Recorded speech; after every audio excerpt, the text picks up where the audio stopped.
નમસ્કાર સૌ દર્શક મિત્રો, આજે હું આપણા જીવનમાં બીજા દ્વારા ચાલતી ખટપટ ઉપર થોડી એવી ચર્ચા કરવા માંગુ છું. તો આ મારો વિડીયો છેલ્લે સુધી ધ્યાનથી સાંભળજો અને જ્યાં જરૂર જણાય ને ત્યાં મને કોમેન્ટ પણ જરૂર કરજો. દોસ્તો, આપણે બધા જ ક્યાંક ને ક્યાંક બીજાના બોલવા ઉપર આપણું જીવન જીવી રહ્યા છીએ. જેમ કે કોઈ શું બોલશે, કોઈ શું કહેશે, બીજાને ગમશે કે નહીં. અરે આવા તો અનેક જાતના પ્રશ્નો રોજ આપણા મગજ ઉપર હાવી થતા હોય છે અને એટલે જ કદાચ આપણું મગજ પણ બીજા દ્વારા ચાલતું થઈ ગયું છે. જેમ કે કોઈ એક લેડી બહુ સરસ મજાની સાડી પહેરીને બહાર નીકળે છે. હવે બહાર નીકળતા જ પાડોશી એને ટોકે છે કે લે બેન, તમને તો આ સાડી જરા પણ સારી નથી લાગતી, તમને આ કલર સૂટ જ નથી કરતો. તમને ત્યારે ઓલી પિંક કલરની જે સાડી પહેરી હતી ને એ સાડી બહુ સરસ લાગે છે. હવે 20,000ની સાડીનો ત્યાં જ કચરો થઈ ગયો અને આ બેન હવે જ્યારે સાડી પહેરશે ને ત્યારે એમને વિચાર આવશે કે લે, આ સાડીમાં તો હું સાવ ભંગાઈ ગઈ, આ કલર મને સારો પણ નથી લાગતો, મારા 20,000 તો પાણીમાં જ પડી ગયા, હવે મારે આ સાડી પહેરવી જ નથી. આના કરતા તો મને ઓલી 1,000 રૂપિયાની સાડી જે પિંક હતી એ સારી લાગે છે. આવી જ રીતે કોઈ બોયસ બહુ સરસ મજાની પહેરીને બહાર નીકળે ને તો કદાચ કોઈ ગર્લ કોમેન્ટ મારે કે સાવ ભંગાર ચોઈસ છે. બસ અહીંથી જ આ ભાઈ વિચારતા શરૂ થઈ ગયા કે સાચે મને આ જોડી સારી નથી લાગતી, સાચે આ કલર મને શૂટ નથી કરતો, મારે આવી પેર લેવી જ ના જોઈએ. આપણે શોપિંગ કરતા હોય ને તો પણ હંમેશા બીજાની ચોઈસ લેવા લાગ્યા છીએ. 5-6 વ્યક્તિ સાથે હશે ને તો બીજાને કયો કલર ગમે છે ને એ આપણે લેશું, આપણને ખરેખર કયો કલર ગમે છે ને એ આપણે વિચારતા પણ નથી, કારણ કે આપણા મગજ ઉપર બીજા રાજ કરે છે. દોસ્તો, આ માનવ જાતની સૌથી મોટામાં મોટી અને એક ખરાબ આદત કઈ છે ખબર છે? હવે એ આદત એટલે કે હંમેશા આપણે માણસમાં બીજાના જ દોષ જોવા. માણસ પોતે ગમે એટલો ખરાબ હશે ને તો પણ એને સામેવાળી વ્યક્તિમાં જ ખરાબી દેખાશે. પોતે તો નીટ એન્ડ ક્લીન જ હશે અને સામેવાળી વ્યક્તિ સારામાં સારી હશે ને તો પણ એમાં કમી, ખામી કે ખરાબી ગોત્યા જ કરશે અને છેલ્લે એને ગુનેગાર પણ સાબિત કરી દેશે.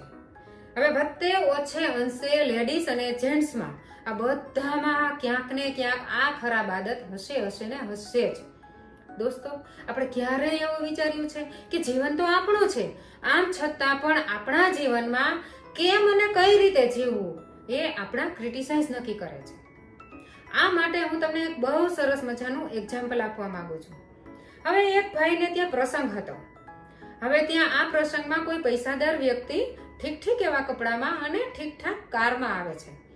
તરત જ આ લોકો જે ક્રિટિસાઇઝ બેઠા હોય છે ને એ બોલવા લાગશે કે લે, આ ભાઈ આવા કપડા પહેર્યા, અરે આ ભાઈ પાસે તો 1,50,000 રૂપિયો છે પરંતુ એટલા ચીકણા છે ને કે વર્ષે 2 જોડી પણ કપડા લેતા નથી અને આ ગમે ત્યાં આવા કપડા પહેરીને પહોંચી જાય છે. હજી આ વાત ચાલતી હોય ને ત્યાં કોઈ સામાન્ય ઘરની વ્યક્તિ બહુ સારા એવા કપડા અને કોસ્ટલી કપડામાં અને મોંઘીદાટ કારમાં આવે છે તો પણ આ લોકો તરત જ બોલશે કે લે, આ ભાઈને તો જરા પણ ત્રેવડ નથી, આમ છતાં પણ એને આવી મોંઘી દાટ કાર લીધી. અરે 2 વર્ષ પહેલા તો આ ભાઈ મારી પાસે પૈસા ઉછીના લેવા આવ્યા હતા, હવે એની પાસે લોનના હપ્તા ભરવાની પણ તેવડ નથી અને આવા કાર લેવાના એને મોજશોખ પડ્યા છે. ભાઈ, એ લોન નથી ભરતા તો તમે એમના હપ્તા ભરો છો? એમને જે શોખ છે એમને પૂરા કરવા દો ને, તમે શા માટે વચ્ચે ઇન્ટરફિયર કરો છો?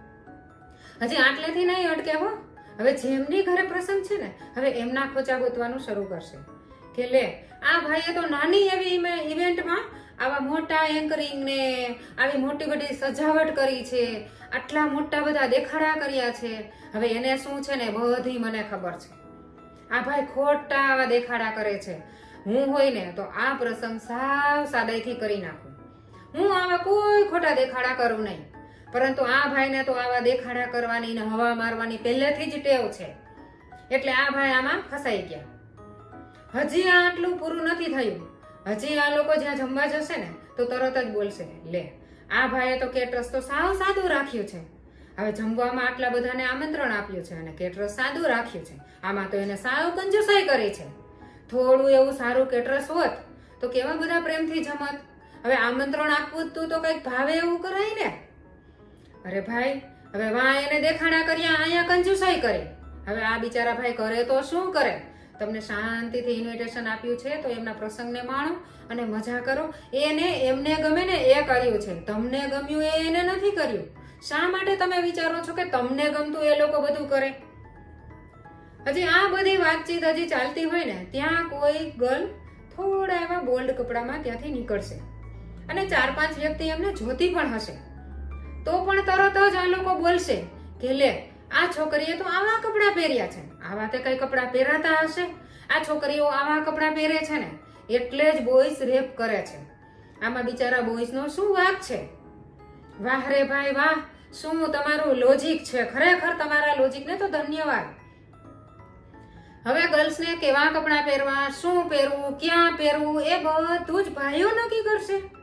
શું ભાઈઓને આવો કોઈ હોદ્દો આપ્યો છે કે ભાઈઓ નક્કી કરે કે આ કપડાં એને પહેરવા જોઈએ, આ કપડાં એને ના પહેરવા જોઈએ?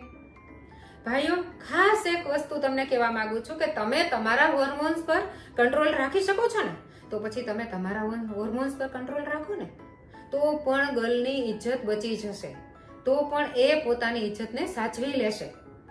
તમે જો તમારા હોર્મોન્સ પર કંટ્રોલ રાખતા શીખી જશો ને તો પણ ભારતની બધી જ દીકરીઓની ઇજ્જત બચી જ જશે.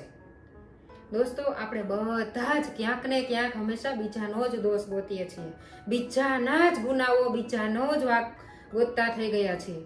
દરેક વ્યક્તિમાં વધતા ઓછા અંશે અવગુણ હશે ને હશે જ. જેટલા ગુણ હોય ને એવી જ રીતે અવગુણ પણ હોવાના જ છે. પરંતુ આપણને આપણા ગુણ દેખાશે, આપણા અવગુણ એકેય નથી દેખાતા, આપણા દોષ દેખાતા જ નથી. કારણ કે આપણે આપણા દોષ જોવા જ નથી. આપણે ટેવાઈ ગયા છીએ બીજાના જ દોષ જોવા માટે. હવે બીજાના ગુણ આપણે ક્યારેય નહીં ગાઈએ, બીજાના અવગુણ ગાઈશું અને આપણા ગુણ.